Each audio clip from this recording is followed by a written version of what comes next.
बड़ी खबर आपको दे दें, 7 जून को सुबह 11 बजे एनडीए की बड़ी बैठक होनी है।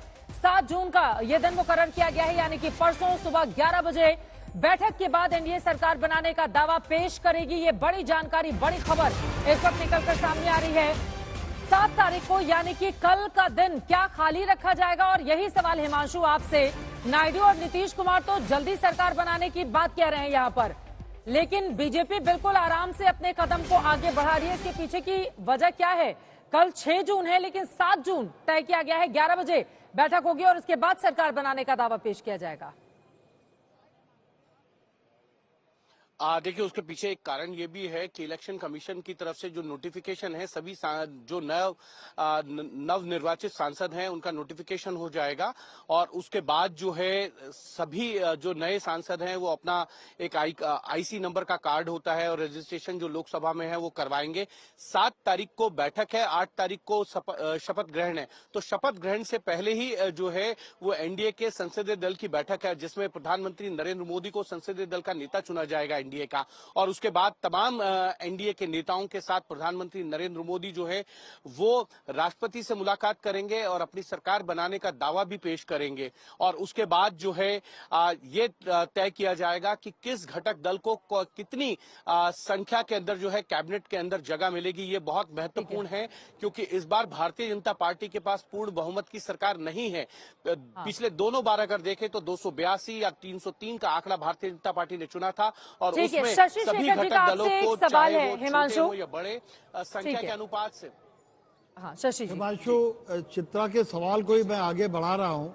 कोई टेक्निकल बाधा है क्या? जैसे अगर मान लीजिए एमपीज बाद में आए और वो बहुमत लोकसभा के फ्लोर पे तो उन्हें साबित करना ही होगा, तो अगर वो कल शपथ लेना चाहें इस लेटर के आधार पे जो कि उन्हें उनके पास है और राष्ट्रपति उससे मुतमईन हो, तो इसमें क्या कोई तकनीकी बाधा है?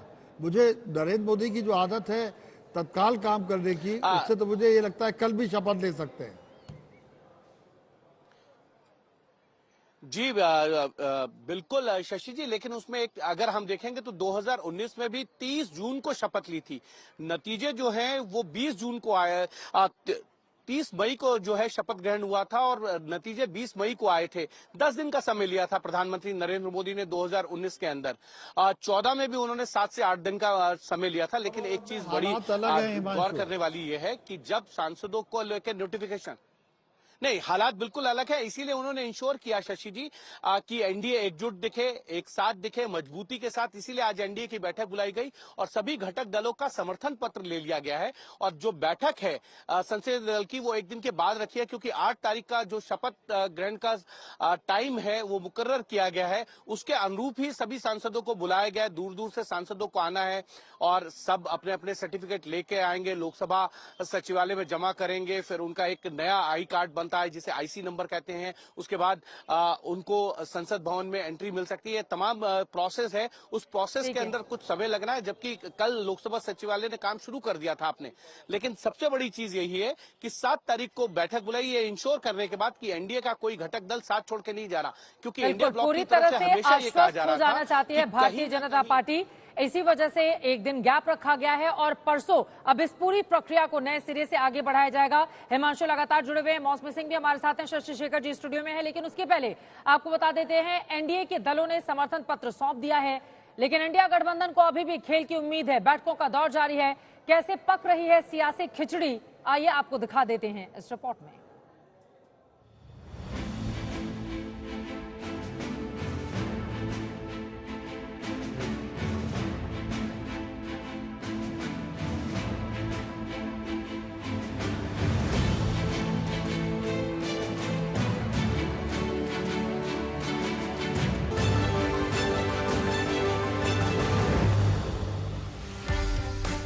अब की बार गठबंधन की सरकार। अब इसी गठबंधन का इम्तिहान है, जिसकी आजमाइश का दौर इस वक्त दिल्ली में जारी है।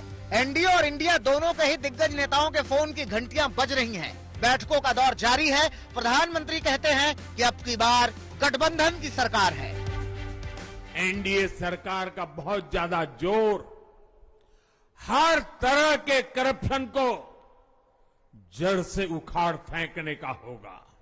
देश बड़े फैसलों का एक नया अध्याय लिखेगा और ये मोदी की गारंटी है। उधर इंडिया गठबंधन के नेता भी दावा कर रहे हैं कि वो सरकार बनाने की पूरी कोशिश करेंगे। राहुल गांधी लोकप्रिय नेता है, देश की जनता ने उनको स्वीकारा है, हम सब उनसे प्यार करते हैं, हम उनको चाहते हैं सब लोग। इंडिया गठबंधन में प्रधानमंत्री पद के ऊपर कोई मतभेद ही नहीं है। हमको लगता है थोड़ा धैर्य रखिए, अभी देखते जाइए क्या क्या होता है। इस पूरी सियासत के केंद्र है नीतीश कुमार और चंद्रबाबू नायडू। आज पीएम आवास में एनडीए के घटक दलों की बैठक हुई, जिसमें चंद्रबाबू नायडू, नीतीश कुमार, जयंत चौधरी, जीतन राम मांझी जैसे नेता मौजूद थे। तो वहीं सूत्रों की माने तो इंडिया गठबंधन के घटक दल नीतीश कुमार और चंद्रबाबू नायडू से संपर्क की कोशिश कर रहे हैं। इस बीच एक चौंकाने वाली तस्वीर सामने आई। तेजस्वी यादव नीतीश कुमार के साथ एक ही फ्लाइट से दिल्ली पहुंचे, जहां पहले नीतीश तेजस्वी के आगे बैठे नजर आए तो वहीं बाद में साथ में बैठे हुए दिखे। नमस्कार, प्रणाम, दुआ हुई और क्या, लेकिन बाकी क्या होता आगे आगे देखते रहिए। सूत्रों की माने तो चंद्रबाबू नायडू को भी इंडिया गठबंधन की तरफ से ऑफर दिया गया है। हालांकि कोई भी नेता खुलकर बोलने को तैयार नहीं है। कोई हमारे से कोई बात नहीं। ये इशू अगर यूपी में जो तय हो जाएगा, इस लाइन पर हम जाएंगे। अभी हमने बात ही नहीं की। सियासत में सब कुछ इतना साफ नहीं होता और जब बात नीतीश कुमार और चंद्रबाबू नायडू की हो तो उनके सियासी दांव को लेकर अटकलों का बाजार गर्म ही रहता है। चंद्रबाबू नायडू जी वो शख्स हैं जिन्होंने संघीय ढांचे की मजबूती के लिए यहीं दिल्ली में धरना दिया था, आंदोलन किया था इस सरकार के खिलाफ, मोदी जी के खिलाफ। दूसरे नेता है नीतीश कुमार जी। इंडिया गठबंधन के लोगों को लामबंद करने की उन्होंने चुनाव के पहले कोशिश की थी। मैं नीतीश जी की राजनीति से वाकिफ हूँ, चंद्रबाबू जी की राजनीति से वाकिफ हूँ। वो व्यक्ति केंद्रित विमर्श, आत्ममुग्ध नेतृत्व को या तो दुरुस्त कर देंगे या उसके साथ सहज नहीं। उधर एनडीए के दल भरोसा दे रहे हैं कि वो मोदी सरकार के साथ हैं। I have seen so many political changes in this country. We are in NDA. I am going for NDA meeting. In course of time, anything we'll report to you. Thank you. पूरी absolutely एकजुट है, कोई सवाल ही नहीं पैदा होता। हम लोग सरकार बनाने जा रहे हैं, एक स्थिर और मजबूत सरकार पुनः देश अगले 5 साल के लिए देखेगा। आज एनडीए में हम अपना सरकार का हमारा दावा है ही और उस बैठक में हम लोग देश के एजेंडे को आगे। वहीं अब पूरा खेल शर्त और ऑफर पर भी निर्भर करता है। सूत्रों की माने तो टीडीपी लोकसभा स्पीकर, 3 कैबिनेट और 2 राज्य मंत्री की मांग कर सकती है। उसमें भी सड़क और परिवहन, शहरी विकास मंत्रालय, ग्रामीण विकास मंत्रालय, जल शक्ति मंत्रालय जैसे अहम पोर्टफोलियो हो सकते हैं। उधर जेडीयू भी 3 कैबिनेट की मांग कर सकती है। एकनाथ शिंदे भी 1 कैबिनेट और 2 राज्य मंत्री की उम्मीद लगाए बैठे हो सकते हैं। तो चिराग पासवान को भी 1 कैबिनेट, 1 राज्य मंत्री की हसरत हो सकती है। 1 सीट लेकर जीतन राम मांझी तक कैबिनेट में शामिल होने की हसरत बयां कर सकते हैं। बहरहाल एनडीए गठबंधन ने सरकार बनाने की तैयारियों को तेज कर दिया है, जहां मोदी 3.0 के शपथ की तारीखों को लेकर मंथन चल रहा है। आज तक ब्यूरो।